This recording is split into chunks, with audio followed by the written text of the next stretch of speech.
అమెరికాలో చిందరవందరగున్న మీ ఇంటికి handyman cleaning plumbing services కోసం కాంటాక్ట్ ఇన్స్టా సర్వీస్. యుఎస్ లో ఎక్కడైనా ఎప్పుడైనా for instant booking visit instaservice.com. నమస్తే, welcome back to Suman TV. Present మనతో పాటు ఉన్నారు 25 years నుంచి అమెరికాలో ఉంటున్నటువంటి ఎంఎన్సీ ఎగ్జిక్యూటివ్ వీరభద్రరావు గారు. నమస్తే సార్. నమస్కారం సార్, ఇప్పుడు చాలా మంది ఏంటంటే మన ఇండియాలో నుంచి అక్కడ ఉన్న అమెరికా వాళ్ళకి జాబ్స్ చేస్తూ ఉంటారు. మెడికల్ ట్రాన్స్క్రిప్షన్ లైక్ ఇంకేంటంటే నైట్ డ్యూటీస్ చేస్తూ ఉంటారు. అడుగుతూ ఉంటాం మేము ఏంటంటే మేము 11 o'clock లాగిన్ అవ్వాలి, అక్కడ వాళ్ళకి అక్కడ మార్నింగ్ అవుతుంది కదా అని చెప్తా ఉంటాం. అంటే ఇలాంటి జాబ్ చేసే వాళ్ళకి కూడా నెక్స్ట్ మళ్ళీ ఏమైనా ఎఫెక్ట్ ఉంటుందా? వీళ్ళ జాబ్లు కూడా పోయే ఛాన్స్ ఏమైనా ఉన్నాయా? అంటే జనరలైజ్ చేసి నేను చెప్పను, కానీ మెడికల్ ట్రాన్స్క్రిప్షన్ ఉంది. డెఫినెట్గా దాన్ని ఏమంటామంటే ఏఐలో దాన్ని కొంత మీరు కంట్రోల్ తీసుకోవచ్చు. ఓకే, అంటే ఏఐకి structured data, semi structured data and unstructured data అని డేటాలో 3 రకాలు ఉంటాయి. స్ట్రక్చర్డ్ డేటా అంటే ఏదైతే మీరు చక్కగా ప్రీ డిఫైన్ చేసి టేబుల్స్, కాలమ్స్, రోస్ అలా వేసి పెడతారో, అది ఆరకల్ లాంటి డేటాబేసెస్లో కానీ ఇవాళ మోడర్న్ డేటాబేసెస్ వచ్చాయి అందులో పెడతారో అది స్ట్రక్చర్డ్ డేటా అంటారు.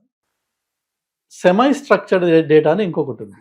అంటే దానికి కూడా స్ట్రక్చర్ ఉంటుంది, అదేదో ఫ్రీ ఫర్ ఆల్ కాకుండా XML కానీ JSON కానీ ఇట్లా డాక్యుమెంట్ డేటాబేసెస్ అంటారు. వాటికి ప్రీడిఫైన్డ్ స్ట్రక్చర్ ఉంటుంది, but with in that structure వాళ్ళకి ఫ్లెక్సిబిలిటీ ఉంటుంది. సో ఈ రెండు కూడా ప్రోగ్రామ్స్ చక్కగా వాడి వాటిని యూస్ చేసి మీకు ఈ ఏఐ రిలేటెడ్ ప్రోగ్రామ్స్ చేయొచ్చు, మోడలింగ్ చేయొచ్చు, BI డాష్బోర్డ్స్ అన్ని రకాలు చేస్తుంటాం. ఇక థర్డ్ వన్ వచ్చి దీంట్లోనూ మీకు అన్స్ట్రక్చర్డ్ డేటా అంటే ఏంటి అర్థం అంటే, ఒక ఈమెయిల్ ఉంది, దానికి ఒక స్ట్రక్చర్ లేదు, తలా తోక లేకుండా ఈమెయిల్స్ ఉంటాయి, మొదలు చివర ఏంటి మీకు తెలియదు. బట్ అందులో కీవర్డ్స్ మీరు పట్టుకుని అసలు ఈ ఈమెయిల్కి మెయిన్ టాపిక్ ఏంటి, సబ్జెక్ట్ ఏంటి అని చెప్పి దాంట్లోంచి మీరు ఇన్సైట్ని డ్రా చేయొచ్చు.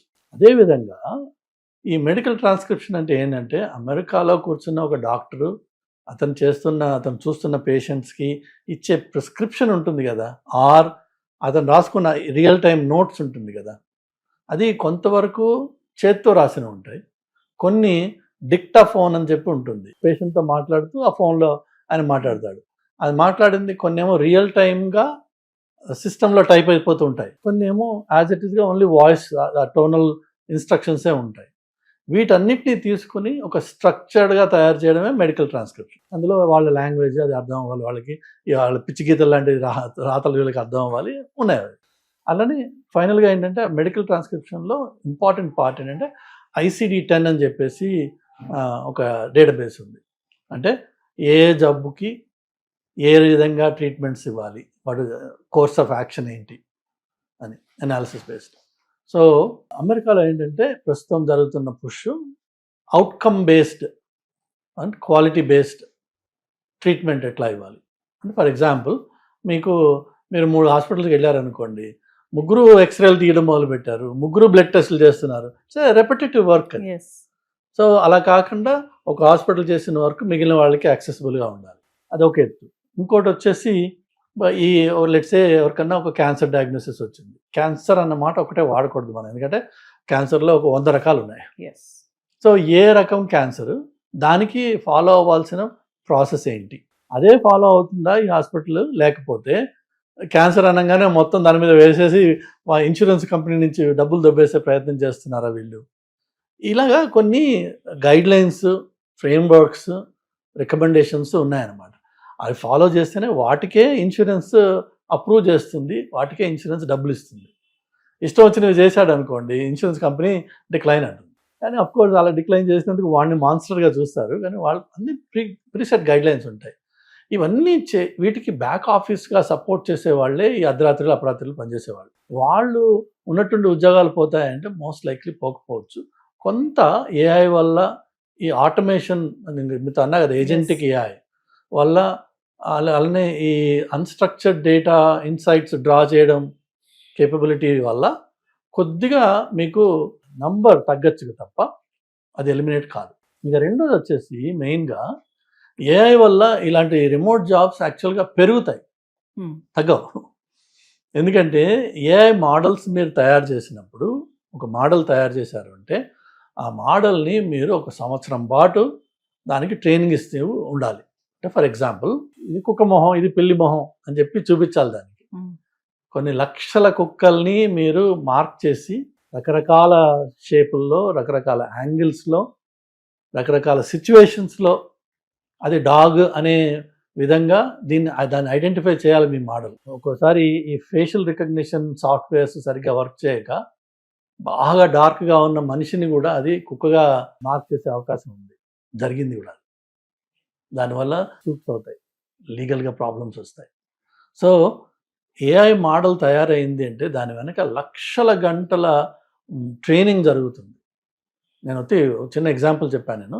Now imagine the number of different variables that going to ఒక కుక్క పిల్లి అంటున్నాం మనం. అలా అన్ని జంతువులు అది గుర్తుపట్టాలనుకోండి. అన్ని జంతువులు, ఆ జంతువులకి రంగులు, షేప్స్, సైజెస్, పుట్టిన దాని నుంచి చచ్చేంత వరకు, అలానే నడుస్తుంది, పరిగెడుతోంది, పడుకుంది, లేచుంది, ఆల్ సార్ట్స్ ఆఫ్ వేరియబుల్స్ ఉంటాయి. ఈ మొత్తం ట్రైనింగ్ అంతా జరిగేది ఇలాంటి రాత్రిపూట పనిచేసి రిమోట్గా వర్క్ చేసి నొమాడిక్ వర్క్ అంటారు దాన్ని. Because their location doesn't matter.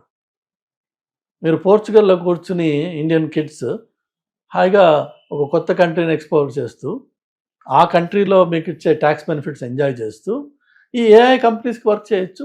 ఈ రోజున వర్క్ చేస్తున్నారు. చాలామంది గ్లోబల్ ట్రావెల్ చేస్తున్న పిల్లలు సైడ్ కిక్గా ఇది పెట్టుకుంటారు. వాళ్ళకి 10, 12, 20, 22 డాలర్స్ పర్ అవర్ చొప్పున సంపాదించుకుంటూ, ఇప్పుడు ఏ కంట్రీలోతో వాళ్ళు ఉంటారో అక్కడ ట్రెక్కింగ్లని, ఇంకోటని అక్కడ వ్లాగ్స్ చేసి, వీడియోలు జనరేట్ చేసి, అదొకటి రెవెన్యూ స్ట్రీమ్ మొదలవుతుంది. ఒకటేమో enjoyment and thrill of travelling around the globe. Then of course you also have this AI data related experience. So ఒక విధంగా చూస్తే మీకు ఏఐ వల్ల ఈ రిమోట్ ఉద్యోగాలు పెరుగుతాయి. కానీ కొన్ని ఏరియాస్లో ఎక్కడైతే మీకు ఆటోమేషన్ జరుగుతుందో అక్కడ తగ్గుతాయి. ఓవరాల్గా మాత్రం ఇట్స్ అ పాజిటివ్ అవుట్కమ్.